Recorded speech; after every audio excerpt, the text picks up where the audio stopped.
C'est bon? C'est bon? Bien, nous prions. Seigneur, grand Dieu, grand roi, nous te disons merci, Papa, pour cette grâce. Que ton nom soit loué, soit glorifié, soit magnifié. Car tu as gardé mes frères, tu les as protégés et ils sont rentrés dans la nouvelle année Saint-Sauf, Seigneur. Nous te disons merci, Papa, que ton nom soit loué maintenant. Nous te confions maintenant cette nouvelle année, Seigneur. Garde chacun de nous et protège chacun de nous, Seigneur, afin que tout plan de l'ennemi contre nous, Seigneur, échoue au nom puissant de Jésus-Christ de Nazareth. Père, nous sommes ici maintenant, Seigneur, pour discuter ta parole. Inspire-nous, donne l'explication nécessaire qu'il faut. Écris tout un chacun de nous, Papa, car toi seul tu es capable de Dieu. Je dis merci, Seigneur. C'est au nom de Jésus que nous t'avons prié. Amen. Ok, merci beaucoup. Soyez le bienvenu. Bien. Et qui veut démarrer? Enfin. C'est bon. Ok. D'accord. Nous allons lire Matthieu chapitre 12, le verset 46 jusqu'au 50 qui dit ceci. Matthieu chapitre 12, verset 46 à 50 qui dit ceci. Comme Jésus s'adressait encore à la foule, voici sa mère et ses frères qui étaient dehors cherchaient à lui parler.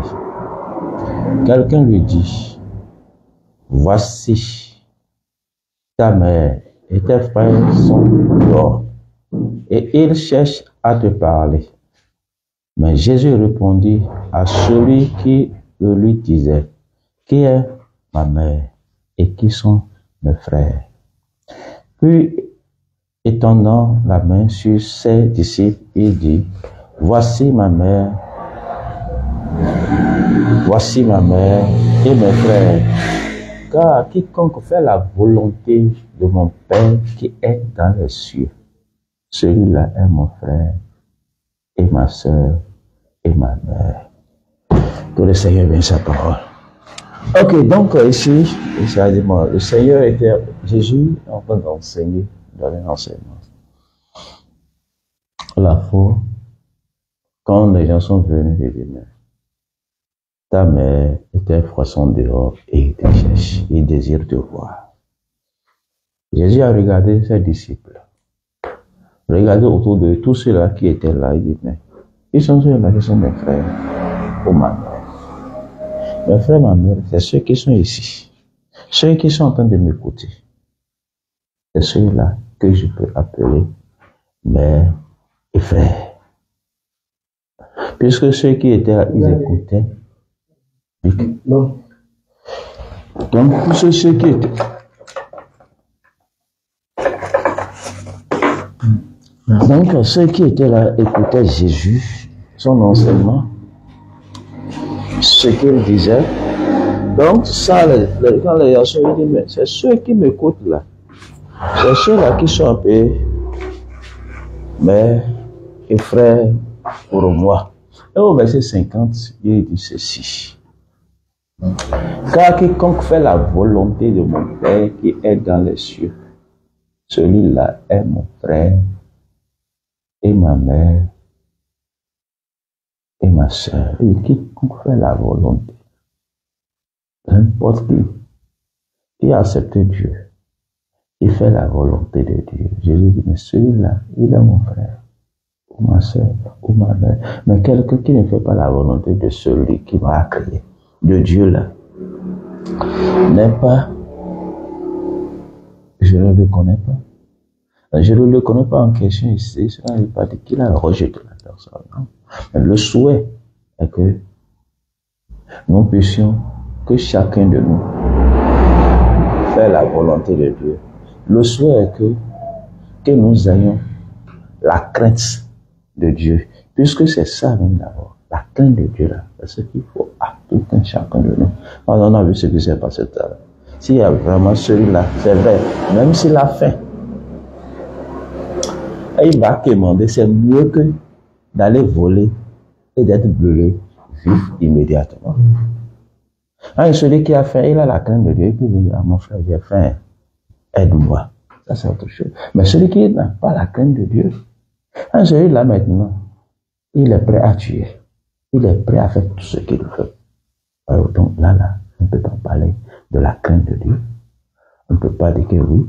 Alors, quelqu'un qui aide un frère, soit une sœur en situation difficile, nous sommes en train d'accomplir la mission de Dieu, à dire ce que le Seigneur nous demande. Puisque le Seigneur nous demande quoi? D'aider les uns et les autres. Nous sommes en train de faire sa volonté. Nous sommes en train d'accomplir sa volonté. Alors, nous devons comprendre que du moment où nous acceptons Dieu, et dit, ah, Dieu, je t'accepte, je dois aussi accepter, faire la volonté de ce Dieu-là. Je dois faire sa volonté et avoir la crainte maintenant dans mon cœur. Si je n'ai pas la crainte dans le cœur, c'est grave, puisque la crainte de Dieu doit aussi faire la différence. Il faut que nous ayons la crainte de Dieu. Alors, dès qu'on a la crainte de Dieu, comme le frère Faïda a l'habitude de dire, nous sommes les mêmes. C'est-à-dire, quand tu vois ton prochain, tu vas dire, bon, c'est mon frère, bon, à quoi ça sert de lui faire du mal? Parce qu'on se dit, mais nous sommes les mêmes. Ça veut dire, nous sommes de la même famille. Nous sommes de la même famille. C'est pourquoi, dès longtemps, nous avions dit ici, ce n'est pas la religion qui va nous diviser. Au fait, ce qui nous sauve, c'est Dieu qui nous sauve. Bon, c'est ce que c'est Dieu qui nous sauve. La religion, en réalité, bon, c'est un endroit où nous y allons pour écouter les enseignements, mais celui-là qui nous sauve, qui nous libère, c'est Dieu. C'est Dieu. En réalité, la religion ne devrait même pas être quelque chose de séparation. Non? Parce que je vais là, être dans une église, je vais là pour écouter les enseignements. Bon, si je les mets en pratique, mais au finish, que ce soit musulman, catholique, chrétien, si, après tout, celui qui nous gouverne, c'est Dieu. Et chacun de nous doit rendre compte à Dieu un beau jour. Je vais rendre compte à Dieu. Tu vas rendre compte à Dieu. Lui aussi va rendre compte à Dieu. Parce que quand l'heure va sonner, personne ne rendra compte à un musulman. Et, excusez-moi, à un prophète, ou à un pasteur, ou à un prêtre. Mais celui-là qui nous a créés, là, nous allons lui rendre compte. C'est pourquoi Jésus dit, car quiconque fait la volonté de mon Père, de Dieu. D'accord, je peux, s'il vous plaît. Oui, il n'y a pas de souci. Je peux mettre un mot dedans. Il n'y a pas de problème. Pour qu'on interagisse. Oui.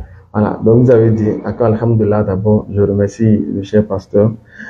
Encore une fois, nous sommes venus, toujours pour échanger, hein. Oui. Vous avez dit tout à l'heure que nous allons rendre compte à Dieu qui nous a créés. On est d'accord? Oui. Maintenant, le Dieu qui nous a créés là, est-ce que ce Dieu-là c'est Jésus, mais c'est pas Jésus? Dieu qui nous a créés. Bon, je crois qu'on a déjà discuté sur ces questions. C'est pourquoi je veux juste voir si il faut qu'on avance sur un autre point, ou bien si... Non, on va avancer sur un autre point. On a déjà parlé de ça là. C'est à plusieurs reprises. Trois fois comme ça. C'est sur quoi on a parlé là. Oui. Est-ce que ça a été vraiment pris en compte? Est-ce que en temps... est-ce qu'au moins on peut partir sur cette base avant d'avancer quoi? Oui, allez, bon. Voilà. Est-ce que le Dieu qui nous a créés, le Dieu à qui on va rendre compte qui nous a créés, est-ce que c'est Jésus? Non. Voilà. Donc merci beaucoup. Donc Jésus n'est pas le créateur. Non. D'accord. On avance maintenant. Allons-y. Ok. Donc, il dit, donc tout au long de cet échange, il faudrait plus oui, je comprends. mentionner que Jésus. C'est pas quand nous regardons, il dit, car quiconque fait la volonté de mon Père, du Créateur, de celui-là, il a dit, il m'a envoyé. D'accord. Donc, on avait déjà un point, où il y a déjà une raison de devenir musulman. Il y a des musulmans qui disent que Jésus-Christ est un envoyé de Dieu. Parce qu'il y a encore un des amis chrétiens, c'est que Jésus-Christ est... Lui-même dans la parole dans Jean, dans les évangiles, il a dit qu'il a été envoyé par le Père. Voilà. Donc vous avez un point dans le devenir musulman. Et dans le truc là, il dit, mais il est le chemin. Dans Jean, le chemin, la vérité et la vie. Alors, nous musulmans, nous croyons en ça. Vous croyez en ça? Oui. Parce que pourquoi il dit qu'il est le chemin, la vérité et la vie? Il est venu nous apporter le salut. Le salut. Je suis d'accord. D'accord. Je suis d'accord. Il est venu nous apporter le salut. Ok. Donc ce salut-là, qu'il est venu nous donner, il nous a montré le chemin. Puisque auparavant, quand nous rentrons dans l'Ancien Testament, vous savez, dans l'Ancien Testament, qu'est-ce qui se passait? C'est-à-dire, tout d'abord dans l'Ancien Testament, Dieu a choisi un seul peuple, le peuple d'Israël, dans l'objectif de pouvoir l'adorer, de le louer. C'est pourquoi Dieu a choisi ce peuple. Et les autres peuples étaient des païens. Est-ce que vous voyez?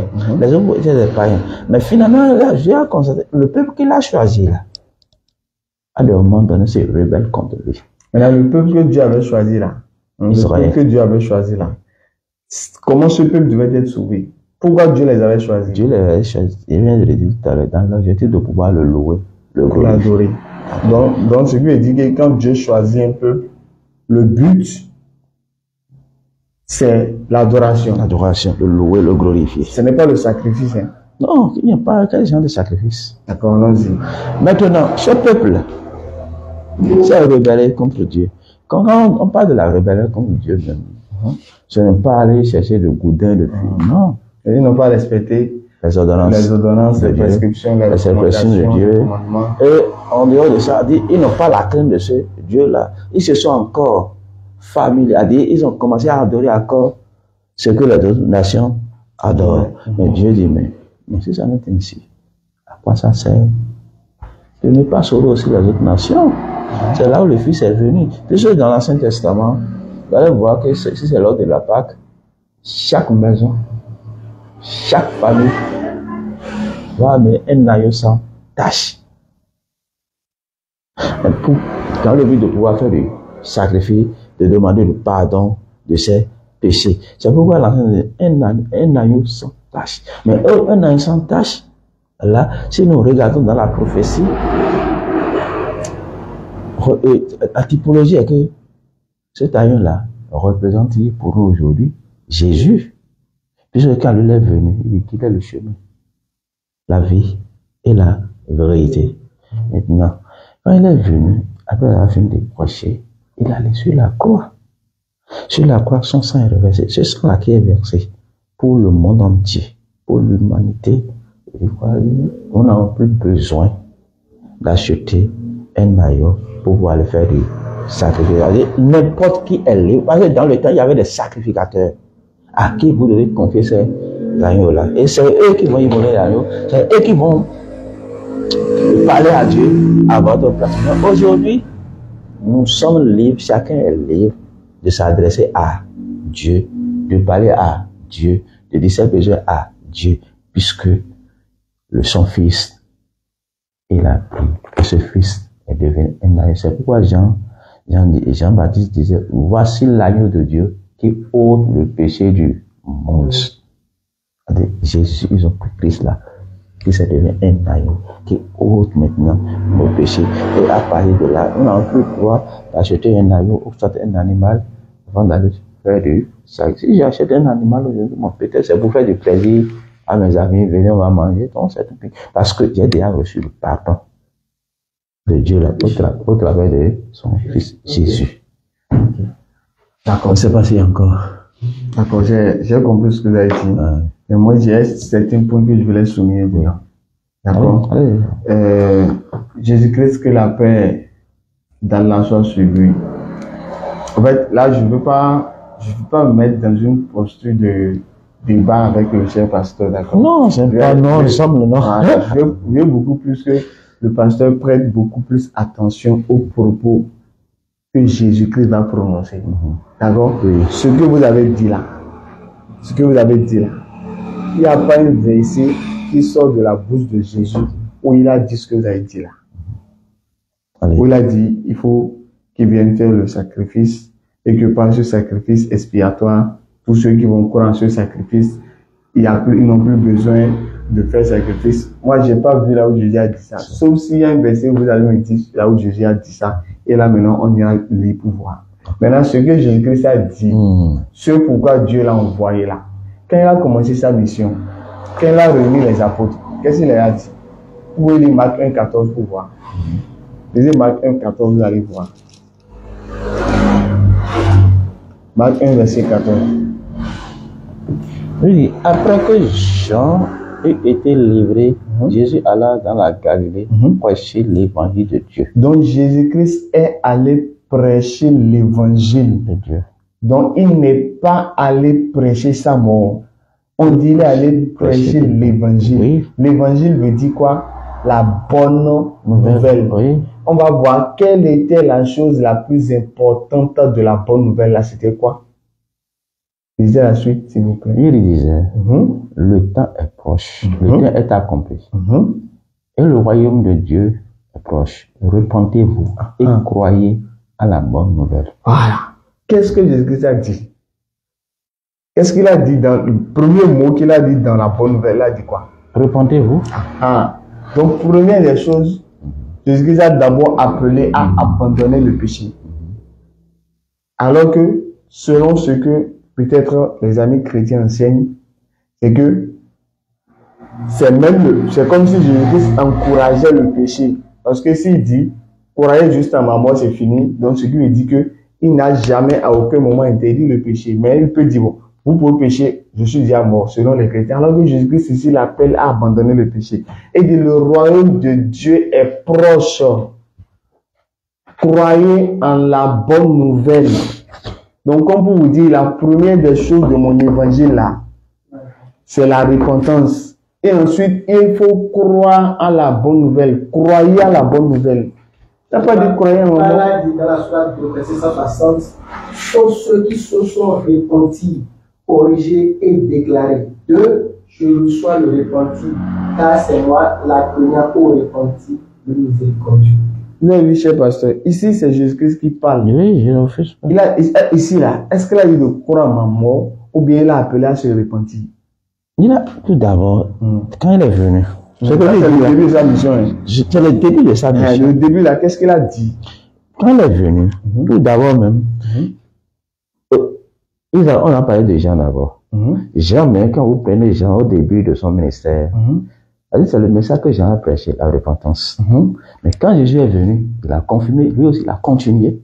Il a aussi prêché la repentance. Ils veulent que les gens soient repentis. C'est le souhait de Jésus. Vous êtes d'accord avec moi? Oui. C'est le souhait de Jésus. Donc, pourquoi il a prêché la repentance? Repentez-vous.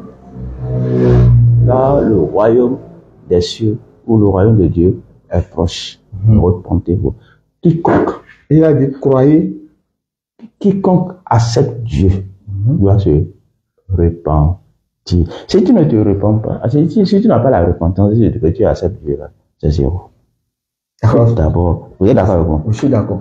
Donc, il faut d'abord la repentance. Là, je suis d'accord. Il faut d'abord sans la repentance, là, on ne peut pas être agréable à Dieu. Maintenant, ce que je veux que ce soit clair. Oui. Pour Jésus-Christ, là, qu'est-ce qui accorde la vie éternelle, le royaume des cieux, là? C'est la repentance qui nous accorde cela, ou bien c'est croire en sa mort qui accorde la vie éternelle? Avant de pouvoir croire à la mort de Jésus, il faut d'abord qu'il y ait la repentance. Si tu ne te repens pas. Non, c'est pas, je dis. Je comprends bien là, je viens. Il faut d'abord la repentance. Il faut bien d'abord la repentance. Donc, je ne parle pas le premièrement. Je dis, pour avoir la vie éternelle, la vie éternelle, le royaume des cieux, est-ce que c'est la repentance, le fait de croire en la bonne nouvelle qui accorde le royaume des cieux, ou bien c'est le fait de croire en la mort de Jésus qui accorde le royaume des cieux? Il faut croire à la bonne nouvelle. Il faut croire à la bonne nouvelle. Donc on est d'accord que pour avoir la vie éternelle, c'est croire en la bonne nouvelle et non croire en la mort. Il faut croire à la bonne nouvelle. Et non à la mort. On est d'accord. Donc celui qui dit que croire à la bonne nouvelle, l'évangile, c'est ça qui donne le salut. Et non, donc croire en la mort de Jésus ne donne pas le salut. Croire à l'évangile, à la parole, la bonne nouvelle que Christ est en train de prêcher. Donc on est d'accord que croire en la mort de Jésus ne donne pas le salut. Est-ce qu'on est d'accord sur ce point? Allez-y. Il faut qu'on soit d'accord. On est d'accord. Donc ça fait vous avez deux raisons de devenir musulman. Donc la deuxième raison, première raison, vous ne croyez pas que Jésus-Christ soit Dieu. Mais vous avez dit que c'est Dieu qui l'a envoyé, donc c'est un envoyé de Dieu. C'est ce qui est écrit. C'est ce qui est écrit. Pasteur honnête. Oui, ça c'est bon. Deuxième raison, on a vu que Jésus a dit, croyez en la bonne nouvelle, car le royaume de Dieu est proche. Pour nous montrer que pour entrer dans ce royaume de Dieu, il faut croire en la bonne nouvelle et non croire en la mort. Parce que, cher pasteur, est-ce que la mort est une bonne nouvelle? Même ici, le sens ici même, de Jésus ici, dit, quand il est venu, il n'a pas automatiquement, au début de son ministère, il n'a pas parlé de sa mort immédiatement. Il a d'abord parlé de la repentance. Il a invité les cœurs, il a invité les gens à se repentir. Donc c'est après, dans ce dernier moment, qu'il a commencé à parler de sa mort. Maintenant, les chrétiens, ou nous les chrétiens,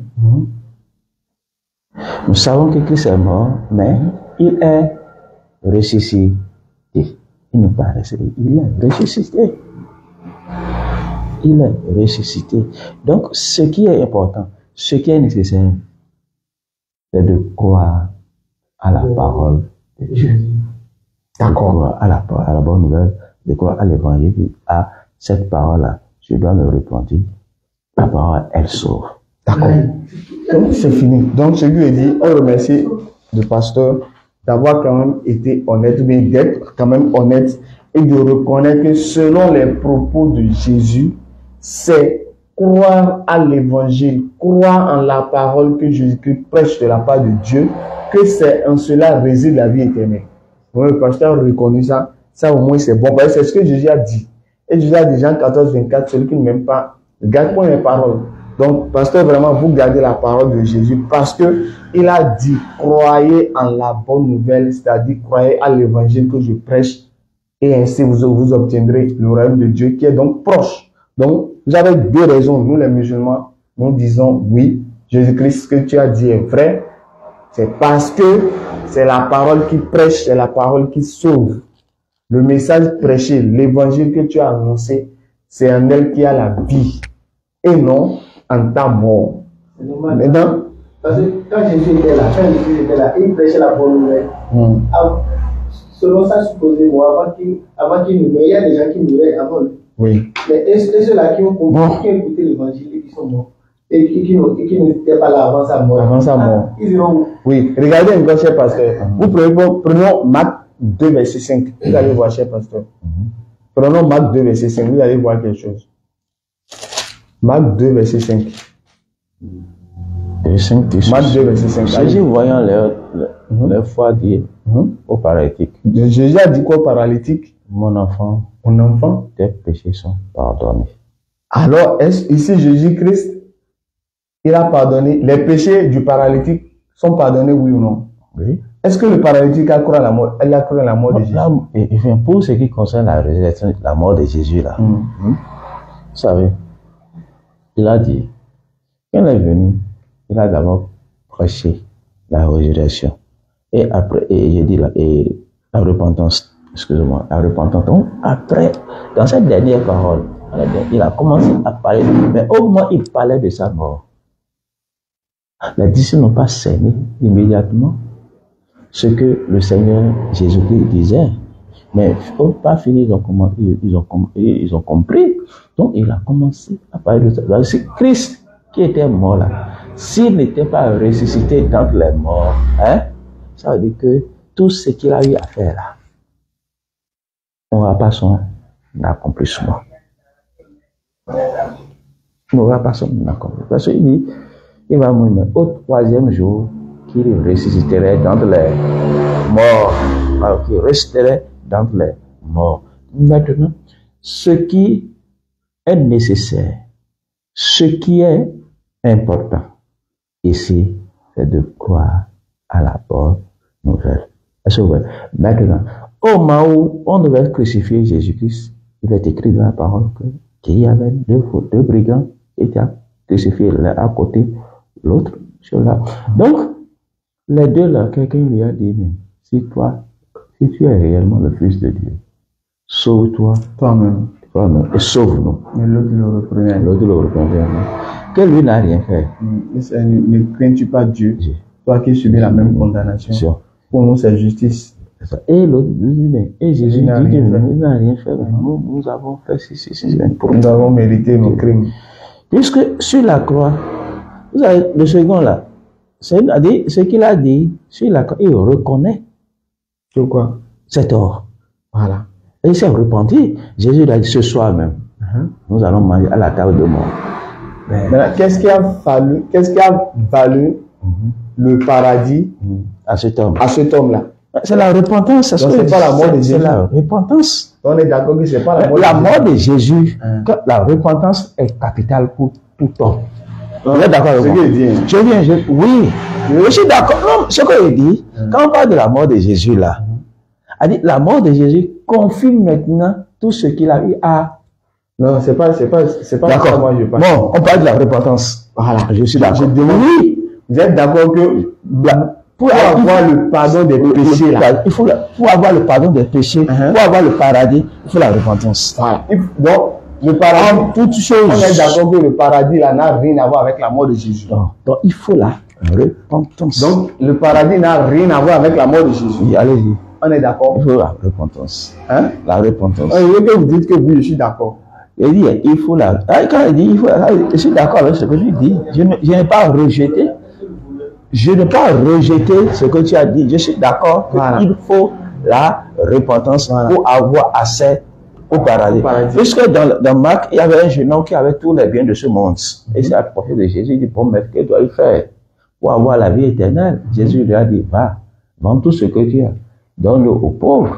Mais ça a été difficile pour ce jeune homme. Jésus lui a dit, mais ceci, je l'ai déjà respecté dans ma jeunesse. Jésus est d'accord, il dit non, ne commets pas de l'adultère, ne tue pas, ne vole pas, ne ment pas. Il dit non, il dit Seigneur, j'ai respecté toutes ces choses dans ma jeunesse. Je prends toutes ces biens dans le Jésus lui va maintenant.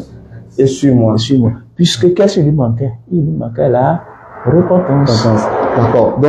Donc, raison de plus encore, ça fait au moins trois cas de figure où Jésus-Christ a montré que pour avoir la vie éternelle, il faut la repentance et l'unicité, croire, aimer Dieu de tout son cœur, de toute son âme, de toute sa foi, de toute sa pensée et respecter les commandements. À aucun moment de la vie, Jésus-Christ n'a lié le paradis à sa mort. À aucun moment, ça n'existe nulle part. Ceux qui ont vécu avant Jésus. Voilà. Ceux qui ont vécu avant Jésus. Eux là, ils étaient sauvés. Bon, peut-être, on va parler de la repentance dans la on va mettre ce point-là à part. Quand vous allez revenir après, on va rester sur ce point. Ok, ce que je veux que vous compreniez. Oui. Jésus a parlé de sa mort. Je suis d'accord. Il a parlé de sa résurrection. Oui. Je suis d'accord. Oui. Mais est-ce qu'il a une fois dit que c'est sa mort-là qui va donner le paradis? C'est ça la question. C'est la question. Il n'a pas dit que c'est sa mort-là qui donne le paradis. Mais il faut la repentance. D'abord. Dès que vous avez la repentance, vous croyez après tout, à tout ce qu'il a dit. Vous êtes d'accord avec moi? Ce que je dis, si vous êtes d'accord avec ça, il faut d'abord là. Sans la repentance. Non, si vous dites il faut d'abord là, c'est comme si après le non, on va croire la mort. Non. A dit, il faut croire que la repentance là existe. Il faut la repentance. On est d'accord. Point bas. C'est que il dit, donc c'est fini. C'est la repentance et croire au message qu'il a prêché qui donne le salut. Donc celui qui dit la mort de Jésus n'a rien à voir avec le salut. On est d'accord. Merci beaucoup. Ça veut dire, deux raisons que vous avez devenu musulman. C'est nous musulmans qui croyons que c'est la parole prêchée par Jésus qui est le moyen d'obtenir le salut. Maintenant, pourquoi? Il y a un verset qui dit que ces paroles sont vie, esprit et vie. Voilà. Donc, pourquoi maintenant les chrétiens enseignent le contraire de ce que Jésus a dit? Pourquoi ils disent que c'est la mort de Jésus qui donne le salut? Pourquoi ils disent ça? Alors que Jésus a été clair. La mort de Jésus donne le salut. Le salut. Pourquoi ils disent le contraire de ce que Jésus a dit? Comment ils ont dit le contraire? Mais Jésus a dit que c'est croire en sa parole qui donne le paradis. Le salut. Mais les chrétiens disent non, c'est croire en sa mort qui donne le paradis. Ok. Pourquoi ils disent le contraire de ce que Avant de pouvoir croire à sa mort, je viens. Avant de croire à sa mort là, que Jésus est mort, il est ressuscité là. Qui a d'abord dit de croire à sa mort? Je viens. Je dis, dès que vous avez la repentance, quand il y a la repentance, vous croyez maintenant au commandement de Dieu, à tout ce que Jésus a dit, Vous êtes d'accord avec moi? Parce que je me suis repenti. Dieu me dit, Jésus me dit, bon, faut pas faire telle chose. Je dois respecter ça. Est-ce que vous voyez? Maintenant, quand on prêche la mort de Jésus-Christ ou la résurrection de Jésus-Christ,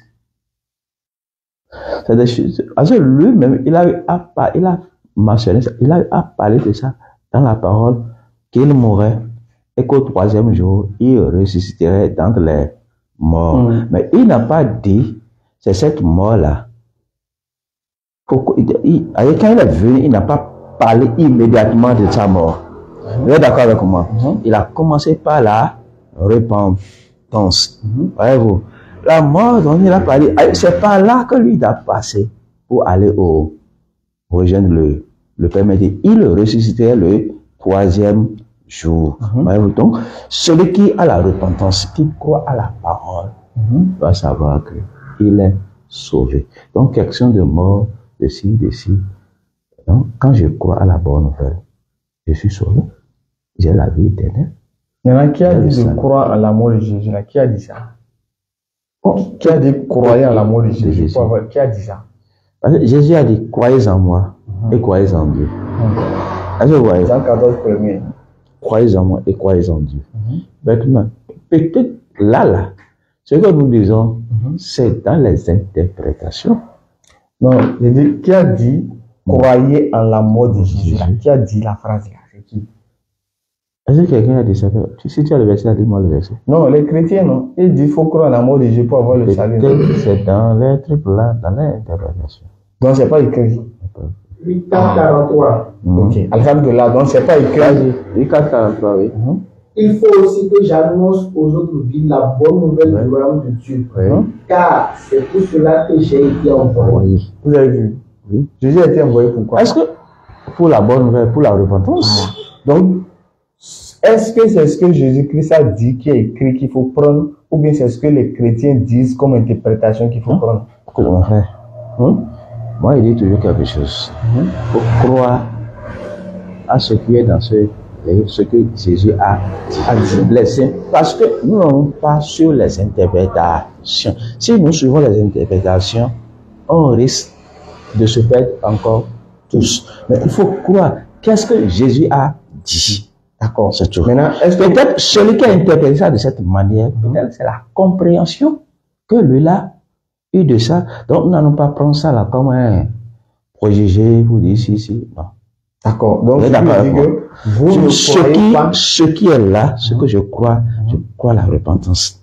Okay. Je sais qu'il y a la repentance. Donc, vous ne croyez pas. Je sais que Jésus est mort et il est ressuscité d'entre les morts. D'accord. Donc, mais est-ce que vous croyez que c'est ça mort qui donne le salut? Si je n'ai pas la repentance, je n'ai pas le salut. Donc, c'est la repentance là qui m'amène au salut. Non, je suis d'accord. Vous êtes d'accord? Donc, sa mort ne donne pas le salut. C'est la repentance d'abord. Il faut te repentir. Merci beaucoup, cher pasteur. Merci. D'accord. Donc, la mort de Jésus-Christ ne donne pas le salut. D'accord. Ça fait au moins 3 raisons que le pasteur a de devenir musulman. Maintenant, vous avez dit, cher pasteur, vous avez dit que Jésus-Christ, on va venir au point sur le fait que vous avez dit qu'il est mort ressuscité. Oui. Il a dit qu'il va ressusciter combien de jours? 3 jours. 3e jour. Voilà. Allons-y maintenant. Quand on voulait attraper Jésus-Christ, d'abord, 1er Jean 7, 34. Oui. Vous pouvez lire moi ici. Non, Jean 7, 34. Je veux que vous lisez vous-même. Il faut lire. Jean, oui, c'est là où tu vas dire. Là, je vais. Jean 7, 34, non. Jean 7, 34. Oui. Lisez pour voir. Je dis, vous me cherchez, vous me chercherez, et vous ne me trouverez pas. Et vous ne me pouvez venir où je serai. Jésus a dit quoi? Vous me chercherez. Mais quand ils vont chercher, Jésus a le tuer là. Jésus a dit qu'ils vont le trouver, mais ils ne vont pas le trouver. Ici, ce verset-là. Ce verset. Dit Jésus, vous me cherchez. Bon, commençons. Jésus dit, je suis encore avec vous pour un peu de temps. Vous êtes d'accord? Je suis d'accord. Tout le monde a un peu de temps à faire sur terre. Un peu de temps. Puisque je m'en vais vers celui qui m'a envoyé. Ouais, d'accord. Alors, je m'en vais avec celui qui... Donc, ici, ici, là, et vous me chercherez et vous ne me trouverez pas. Puisqu'il n'est plus sur là. En ce moment, il ne serait plus sur la terre. Il n'y a pas de problème. Donc, c'est là où il dit, vous me cherchez. Aujourd'hui, les gens cherchent le salut. Non, je parle du verset, quoi. Ça cherche à le verset. Non, il a dit, ici, c'est pas le salut, il ne parle pas du salut. Il a dit, là, on chercherait. Ici, on cherche les Juifs cherchent à l'attraper. Ici, ce n'est plus question des Juifs ici. C'est pas? Ce n'est plus question des Juifs. Remontez verset premier. Oui. Remontez verset premier. Verset premier, du voir. Allez voir. Oui. Ah non, lisez. Moi, j'ai déjà lu. Lisez, vous allez voir. Après cela, Jésus parcourait la Galilée car il ne voulait pas séjourner en Judée parce que les Juifs cherchaient à le faire mourir. Les Juifs cherchaient, les Juifs cherchaient à le faire. Pourquoi là? Parce que l'heure n'est pas encore venue. Non, est-ce que tout à l'heure, vous avez dit qu'il n'était pas question de Juifs? Est-ce que vous avez dit? Oui. Et je vous ai montré le verset premier. Vous êtes d'accord qu'il s'agit de Juifs? Je suis d'accord.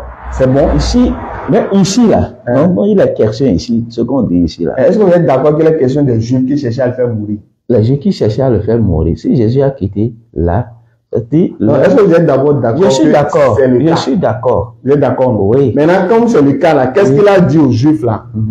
Quand ils vont chercher à le faire mourir là, qu'est-ce qu'il leur a dit? Verset 34 là. Non, écoute d'abord. Il dit, la fête des Juifs, la fête des tabernacles était proche. Et ses frères lui dirent, pars d'ici et va en Judée afin que tes disciples voient aussi tes œuvres que tu fais. Personne n'agit en secret lorsqu'il désire paraître. Si tu fais ces choses, montre-toi toi-même au monde, car ses frères non plus le croyaient. C'est car ses frères non plus ne croyaient pas en lui. Jésus leur dit, mon temps n'est pas encore venu, mais votre temps est toujours prêt. Le monde ne peut vous railler. Ne peut voir. Moi, il me raie parce que je rends de lui le témoin que ses œuvres sont mauvaises. Maintenant, verset 34 dont tu parles ici. Il a dit quoi? Bon, commençons par verset 28. Et Jésus enseignant dans le temple s'écria, vous me connaissez et vous savez d'où je suis. Je ne suis pas venu de moi-même, mais celui qui m'a envoyé est vrai et vous ne le connaissez pas. Moi, je le connais car je viens de lui et c'est lui qui m'a envoyé. Il cherchait donc à se saisir de lui et personne ne mit la main sur lui parce que son heure n'était pas encore venue. Plusieurs parmi la foule crurent en lui et ils disaient, le Christ, quand il viendra, fera-t-il plus de miracles que n'en a fait celui-ci?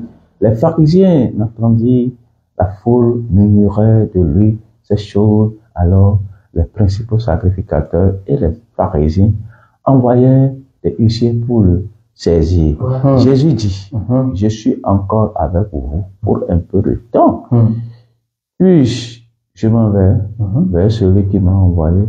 Vous me chercherez et vous ne me trouverez pas et vous ne pouvez venir où je suis. Vous avez dit non? Il dit, vous me cherchez. Donc, à qui il disait ça? Il disait ça à ses disciples. Non, il faut lire parce que vous avez lu le verset. Il y avait la faute. Écoute, il y avait les pharisiens. Il y a les pharisiens, il y a les scribes, il y a les sacrificateurs, il y a la faute, il y a les disciples.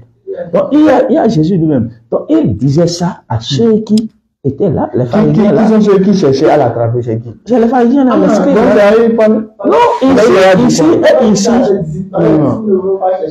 Ici. Alors, il est tout avec les disciples. Est-ce qu'il veut dire disciples là? Alors, le verset 34 là, dont il est question ici, ce verset, veut juste me faire comprendre. Il dit, vous me cherchez, vous ne me trouverez plus. À qui il disait ça? Aux pharisiens sacrificateurs. D'accord, maintenant, les pharisiens là, quand ils vont chercher Jésus à l'attraper là, est-ce qu'ils pourront le trouver? Ici, ce n'est plus question de chercher Jésus à attraper. Mais c'est déjà une question, cher pasteur. Non, je suis pas d'accord. Ça là, verset 32. Et les pharisiens envoyaient des huissiers pour le saisir. Oui. Allez, lisez le verset 33. Verset 33. Oui. Je suis encore avec vous peu de temps. Puis je m'en vais vers celui qui m'a envoyé. On est d'accord. Sans problème. Il dit aux pharisiens maintenant, vous me chercherez et vous ne me trouverez pas. Vous ne pouvez venir où je serai. Maintenant, je demande. Lis le verset 35. Sur quoi les Juifs disent un peu, où ira-t-il que nous ne le trouvions pas? Il a vu. 36. Ah, on vous apprécie. Allez-y. 36. 36. Que signifie cette parole qu'il a dite? Vous me chercherez et vous ne me trouverez pas et vous ne pouvez venir où je serai. Maintenant, Jésus-Christ, je demande, quand les Juifs vont chercher à l'attraper là, est-ce qu'ils vont le trouver ou bien ne le trouveront pas? Ok. Bien. La question est très simple. Hein? Simple même. Donc, on commence déjà par le verset 1. Où il cherchait à le saisir d'abord. Le verset 32. Jusqu'au verset 32. Disons, on va parler du verset jusqu'à la fin là même. Disons tout le chapitre là même. Où il cherchait à arrêter d'abord Jésus. Quand l'heure n'est pas encore venue. Mais vous, votre temps est toujours là. Votre heure est toujours prête. Donc, moi, mon heure n'est pas encore venue pour que vous puissiez m'arrêter. Vous êtes d'accord avec moi? Pour que vous puissiez m'arrêter. Maintenant, disons parce que ceux-là qui veulent l'arrêter, et quand on parle des pharisiens, des scribes, des choses là, la plupart de ces gens, c'est des religieux aussi. Vous êtes d'accord avec moi? Je viens. Je viens. Mais Dieu dit, mais vous me chercherez et vous ne me trouverez plus. Sur la terre, ils vont le chercher sur la terre. Mais c'est pas au ciel, ils vont le chercher. Ils vont chercher sa présence sur la terre, mais ils ne le verront plus. Mais ici, il n'est plus question que Jésus est encore sur la terre. Non, cher pasteur. Mais quand vous lisez vers la fin, vous allez comprendre. S'il vous plaît, cher pasteur. Ça me plaît bien. Restons dans l'esprit du verset. Oui. Moi, je suis dans le contexte. Je suis dans le d'accord. contexte. Ici, même le verset, on a dit quoi? Les Juifs cherchaient et Jésus-Christ parcourait la Galilée. Oui. Parce qu'il ne voulait pas séjourner en Judée, car les Juifs cherchaient un moyen de le faire mourir. Oui. Donc on est sûr ici que c'est on veut le tuer. Donc ce n'est pas dans le ciel là. On veut le tuer. C'est le verset 34. Le verset 34 là. Donc ici Jésus-Christ dit, vous me chercherez. Encore qu'on a dit, ils ont envoyé des gens pour aller le saisir, pour aller l'attraper. À la suite de quoi Jésus les a dit, vous me chercherez et vous ne le trouverez pas. Et là, je demande, quand les Juifs vont chercher à attraper Jésus là, est-ce qu'ils vont le trouver ou bien ils ne vont pas le trouver? Ici là, quand ils vont chercher, mais le verset là dit autre chose carrément. C'est pas le, je ne veux pas dire ici, il dit, même il dit, mais vous me cherchez. C'est ce qu'il a dit. Vous voulez se saisir de moi. Vous voulez se saisir de moi. Mais le temps, vous ne me verrez plus. Non, vous ne me trouverez. D'accord. Est-ce que vous êtes d'accord avec ça? Est-ce que vous êtes d'accord qu'ils ne vont pas le trouver? Ils ne vont pas le trouver. Jésus ne serait plus sur cette terre. Je suis d'accord.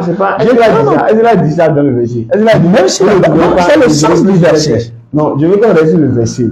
C'est le verset. Puisque si on dit qu'ici, il s'est adressé aux pharisiens, à tous ces gens-là, c'est pas que c'est sur la terre qu'ils vont faire. Mais au ciel, ils vont le chercher. Vous allez me chercher, vous ne me verrez plus. Puis, en ce moment, il n'est plus sur la terre, il est déjà au ciel. Maintenant, ce qu'il dit, je ne parle pas du ciel. Je vais juste demander, est-ce que, quand ils vont chercher Jésus à le faire mourir, est-ce qu'ils pourront le trouver? Avant de le faire mourir là, ils ont saisi d'abord Jésus. Non, je ne parle pas de ça. Dans le verset que Jésus a dit. Mais là, et si c'est le verset, tu parles de ce verset 34 là, le sens ici là. Le sens ici. Non, je ne parle pas du sens. Je demande ce qui est écrit exactement là. Est-ce qu'ils vont le trouver qu'ils vont vouloir le faire mourir là, est-ce qu'ils vont le trouver ou bien ils ne vont pas le trouver? Qu'ils vont chercher à le faire mourir. Mais lui-même pas le faire. Vous le verset chez toi. Vous me chercherez. Vous ne le trouverez pas. Oui. C'est ça, non? Oui. Et vous ne pouvez venir où je serai. Oui. Maintenant, je dis, quand Jésus-Christ a dit que les Juifs chercheront à tuer Jésus là, est-ce qu'ils pourront le trouver ou bien ils ne pourront pas le trouver? Ah là oui, Jésus les parlait là. Oh, mon Christ les parlait. Jésus les parlait. En ce moment, l'heure n'était pas encore venue. Et quand l'heure va venir, ils vont le saisir et faire de ce qu'ils veulent. Mais avec le temps, ils vont commencer encore à le chercher. Vous allez désirer ce salut-là que vous allez rejeter. Comment? C'est-à-dire ce qu'il est en train de leur dire ici. Le salut, je suis le salut. Donc vous allez désirer ce salut, mais vous ne me verrez plus sur la terre. Non. Là où je suis, mais ce n'est pas que Jésus va se cacher quelque part ici. Ouais, cher pasteur. Ce n'est pas que Christ va se cacher. Vous avez été honnête dès le début. Je suis toujours honnête avec vous. Non. Toujours honnête. Vous me parlez du ciel. Elle a déjà parlé du ciel. Mais quand il cherche à le faire mourir, quand il cherche à le faire mourir, c'est sur terre bien, c'est dans les cieux. Ils vont chercher à le faire mourir. C'est sur la terre qu'ils vont. Donc quand il dit, le verset 34 là, ne répond pas à ce que nous disons. C'est ce que non, ça répond. Moi, je vous demande juste, dans le verset 34 là, quand les Juifs vont chercher à faire mourir Jésus là, est-ce qu'ils vont le trouver? Et vous ne me trouverez pas. Voilà. Et vous ne pouvez venir où je suis. Voilà. Est-ce qu'ils vont le trouver quand ils vont chercher à le faire mourir? Est-ce qu'ils vont le trouver? Quand l'heure va sonner là, écoute-moi, non. Quand l'heure va sonner, l'heure d'arrêter Jésus va sonner là, ils vont arrêter Jésus. C'est ce qu'il a dit. Ils vont l'arrêter. Maintenant, ici, dans le futur, dans ce contexte, dans le futur, même vous me chercherez. Dans le futur, vous ne le trouverez pas. Aujourd'hui, les gens ne cherchent pas du Jésus. Les gens cherchent. Chercher que les Juifs faisaient là, c'est chercher pour l'adorer, ou c'est chercher pour le faire tuer. C'est pas même chercher avec ce que les gens font. D'accord. Ce que les gens font maintenant, selon vous, on retient quoi? Selon vous, on retient quoi? Non, selon le verset.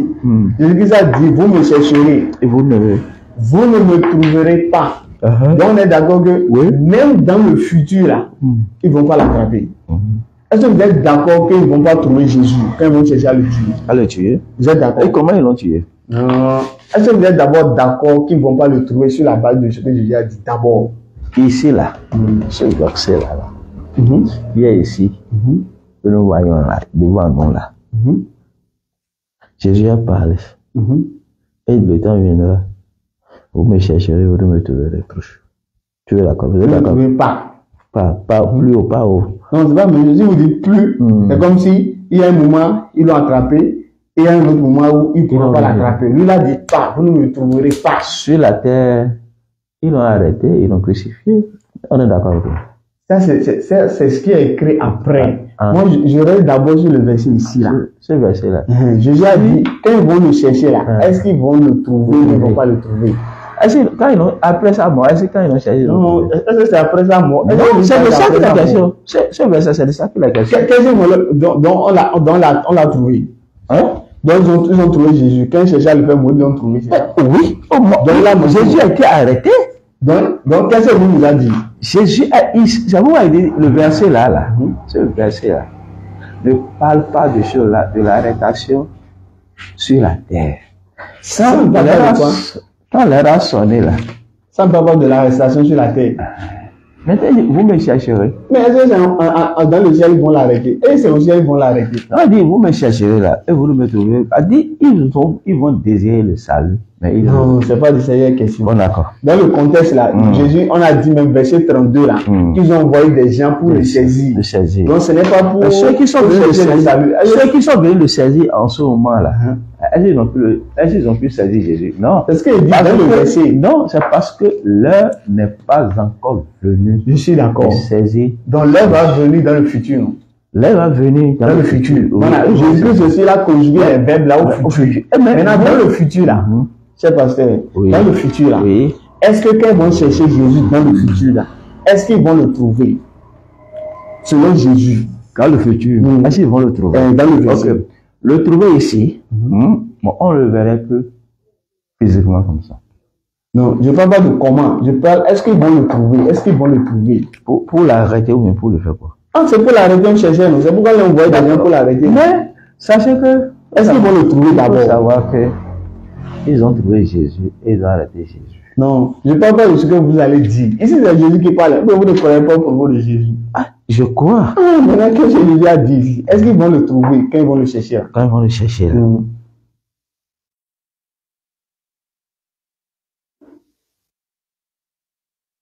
Là, il est déjà avec le Père. Il est sur la terre. Non, il n'y a pas dit avec qui. Je demande, est-ce que quand ils vont chercher Jésus, et c'est pourquoi quand tu parles, il dit, Jésus a été saisi par les hommes.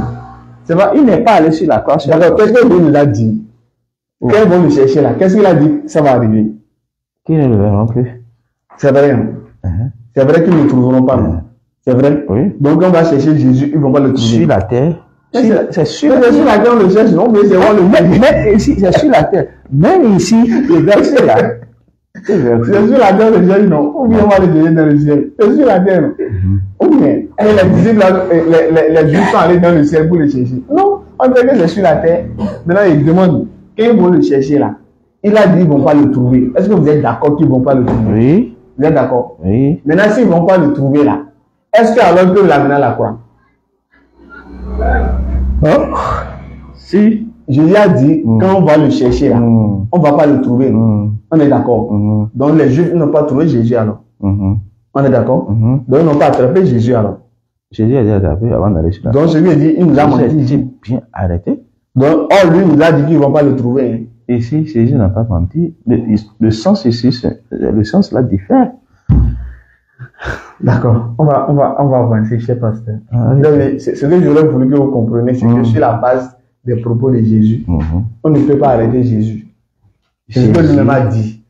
Jésus. Ce que lui-même a dit. Jésus. Je vais vous montrer 3 preuves que ça prouve qu'on ne peut pas l'arrêter. Ça, c'est une preuve selon lui-même. On est d'accord. Il faut prendre maintenant ce truc là. Prenez le passage de Matthieu 4. Matthieu 4, peut-être verset 7. Matthieu 4, 7, vous allez voir. Matthieu 4, c'est quoi? Parce que le diable est venu tenter Jésus. Matthieu 4, 6. Lisez pour voir. Il faut lire. Matthieu 4, verset 6. Et il lui dit, c'est-à-dire le diable dit à Jésus, si tu es le Fils de Dieu, jette-toi en bas. Car il est écrit, il donnera des ordres à ses anges à ton sujet et ils te porteront sur les mains de peur que ton pied ne heurte contre une pierre. Parce que ça veut dire quoi, ce que cette prophétie-là? Alors que c'est Somme. La prophétie de Somme l'a rappelé, le diable connaît la prophétie de Somme, l'a rappelé à Jésus. Il a dit, jette-toi du haut de la montagne. Car il est écrit que Dieu donnera des ordres à ses anges à ton sujet et ils te porteront sur les mains de peur que même une pierre ne va même pas toucher ton pied. Est-ce que vous êtes d'accord? Vous êtes d'accord avec ça? Est-ce que une pierre peut même toucher le pied de Jésus sans que les anges n'interviennent? D'accord.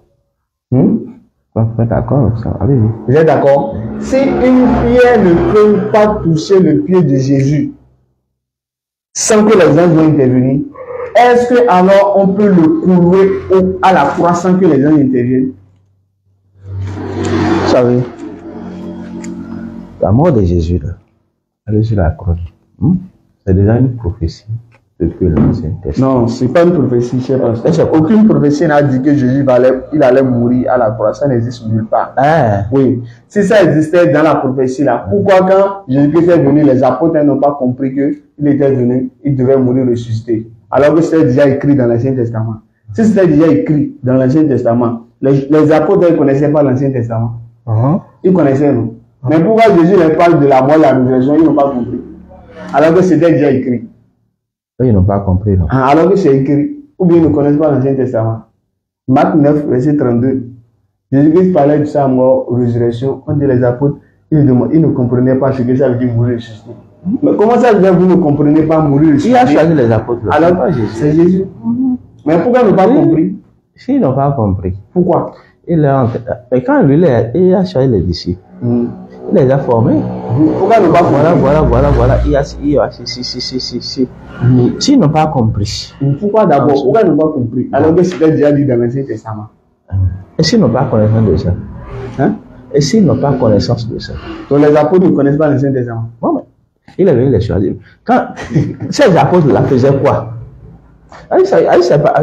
Les apôtres-là, ils étaient des choses là, des chrétiens, avant que Jésus ne vienne. Non, c'était des juifs. Des juifs, non. Ils avaient déjà choisi, non? Ils ont été chrétiens, ils connaissent l'Ancien Testament. Ils connaissent la Torah. Mais pourquoi ils n'ont pas compris que Jésus devait venir mourir? Pourquoi ils n'ont pas compris ça? Alors que c'était déjà dit. Selon... Ah, le truc est tombé.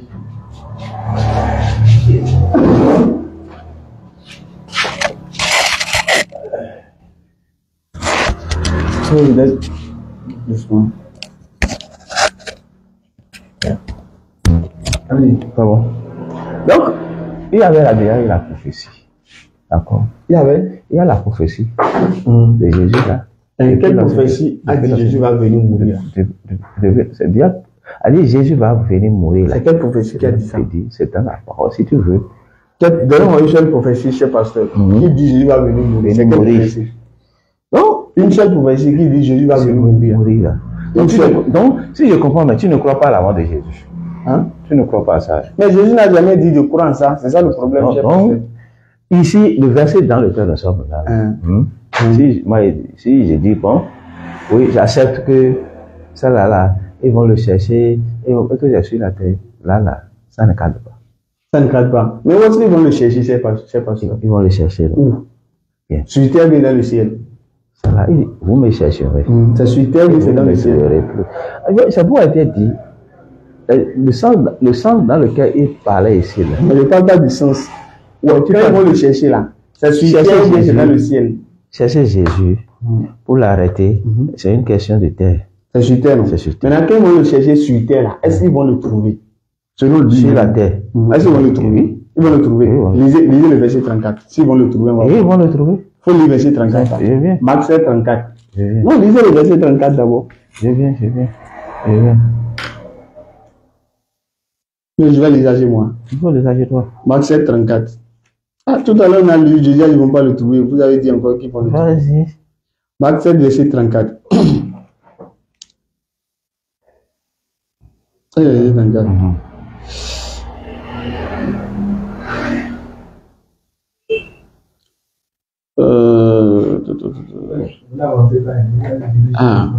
On avance. On va avancer.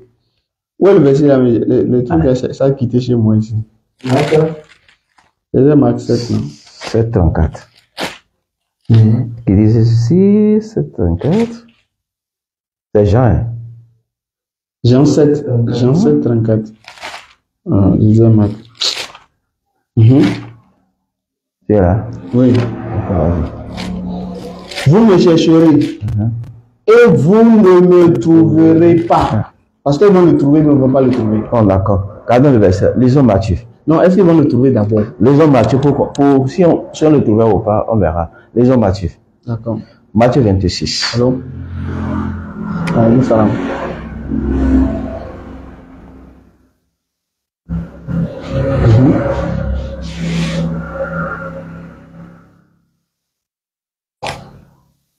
Ça y est? Allez-y. Bien.